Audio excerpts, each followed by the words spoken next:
आज आपण माने जानिचंती पूरा ओडिशा समग्र ओडिशा रे आज विजु जनता दल तार 29तम सोनक्षेत्र दिवस वार्षिकोत्सव पालन करुच्ची एवं यही अवसर में कटक सदर ठारे निश्चिंत कोइल ब्लॉक शांतपुर पंचायत ठारे आमर ए कार्यक्रम आयोजित हो जाइए। आम आगामी दिन में समस्ते संघबद्ध होकी रही कोभली भाव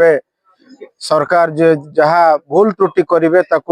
लोकलोचन को आने सहित केमती विरोध करूँ सकारात्मक उपाय ता विषय आज आम आलोचना अजगर साप आम गुड़े कथा ना आम के गुड़े नथिलु भी बहुत गोड़ाती आम पछरे तेणुक गोड़ेला भितर किए आशीर्वाद पाई जाइए पचारे भूल आज 10 टका दवा कथा 5 टका दे देचु आम भूल निश्चित भाव चैलेंजेस रहिबो अपोजिशन रही चैलेंजेस अधिका रहिबो एवं ए समय रे लोक मानुक आमर कर्मी मानुक एकाठी करी रखिबा कारण बहुत कर्मी भितर धैर्य मध्य भांगिबो ताको एटा गोटे कंटिन्यूअस प्रोसेस रे चलिबो कारण 24 वर्ष भितर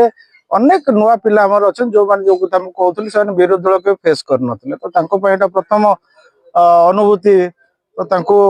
धैर्य दबा पड़ो। आपनको सरकार समय रे जो बळे विरोधी होतला विरोधी मानकर वर्तमान काई विरोधी सब बळे देखा जाउनी आपनको निर्वाचन ना ना से कथाटा है ना आमे निष्पत्ति ना ना देखो दुर्नीति चली किंतु कथा होची कोन देखो आमे जते बळे सरकार आसिला किछि भी कोनोसी भी कथारे विरोध करले आरंभ करले तुम 25 वर्ष 24 वर्ष थलो कम करलो तुम 24 वर्ष तेणुकर आम निष्पत्ति नलु छाड़दवा वर्ष 1.5 वर्ष तापर तो तांकर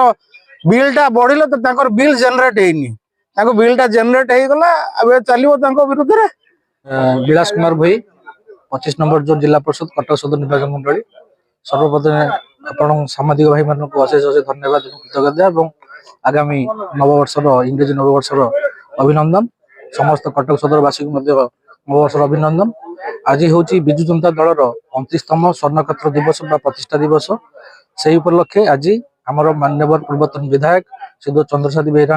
आह्वान क्रमे आज आम शांतपुर ग्राम पंचायत साहाड़ा सुंदरी ठारे जन्म दिवस स्वर्णक्षेत्र दिवस 29तम धूमधाम पालित होती आमर मुख्य उद्देश्य रहा आम समस्ते वज्र शपथ कलु आम जो केतोटी सचोट कर्मी आम भाई संगे अच्छु आम पूर्वतन विधायक संगे आम सारा जीवन सहित रही नीति आदर्श नवीन पट्टनायक नीति आदर्श अनुप्राणित होकर विजु जनता दल सहित रही काम करूँ।